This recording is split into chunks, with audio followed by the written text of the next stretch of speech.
Rotary Club of Surat East District 3060ની જાગૃતિથી સુરત ખાતે 100 વર્ષીય નાનુબેન ઝવેરભાઈ રાજપરાનું નેત્રદાન અને દેહદાન કરવામાં આવ્યું.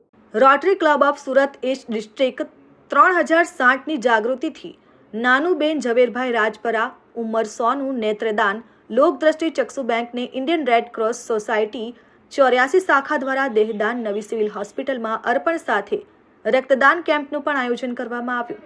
સ્વનાનુબેન ઝવેરભાઈ રાજપરા વતન ઢસા તાલુકા ગઢડા જિલ્લો બોટાદ ઉંમર 100નું અવસાન સુરત અવધ પલ્સ બેરી સોસાયટી ખાતે થતા તેમના પુત્ર અશોકભાઈ જયંતિભાઈ દ્વારા ડોક્ટર પ્રફુલભાઈ સિરોયાને જાણ કરતા નેત્રદાન સ્વીકારવામાં શ્રી દિનેશભાઈ જોગાણી, વિશાલભાઈ વાઘાણી, ડોક્ટર રાજકિશોર બહેરાએ સેવા આપી.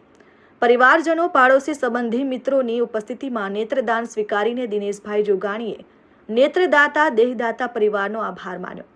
નેત્રદાતા દેહદાતા સ્વનાનુબેન રાજપરાનો લોકદ્રષ્ટિ ચક્ષુ બેંકના ટ્રસ્ટીઓ, રેડક્રોસ સોસાયટી 84 તાલુકાના સભ્યો, લાયન્સ ક્લબ ઓફ સુરત ટ્રસ્ટના પ્રમુખ કિશોરભાઈ માંગરોડિયા, ઝોન ચેરમેન જગદીશભાઈ બોદરાએ રાજપરા પરિવારના પૌત્ર નિલેશભાઈ, પૌત્ર યતીન, પૌત્ર ધવલ અને પુત્ર યશ ઢસા ગ્રામજનોને હાર્દિક શ્રદ્ધાંજલિ પાઠવી.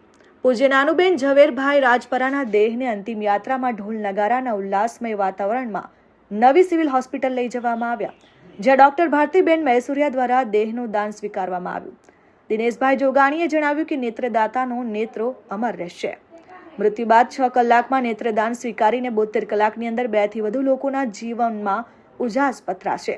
દેહદાન થકી મેડિકલ કોલેજમાં અભ્યાસ કરતા વિદ્યાર્થીઓને શરીરની આંતરિક રચના શીખવા, સંશોધન માટે ઉપયોગી થાય છે. નિપુણ તબીબ સમાજ દેશની આરોગ્ય વિષયક સેવા આપશે. તેમજ રાજપરા પરિવાર દ્વારા ઉત્તર ક્રિયા નિમિત્તે રક્તદાન કેમ્પનું આયોજન કરવામાં આવ્યું, જેમાં 43 બોટલ રક્ત એકત્રિત કરવામાં આવ્યું, જે પ્રેરક કાર્ય રાજપરા પરિવાર દ્વારા થયો.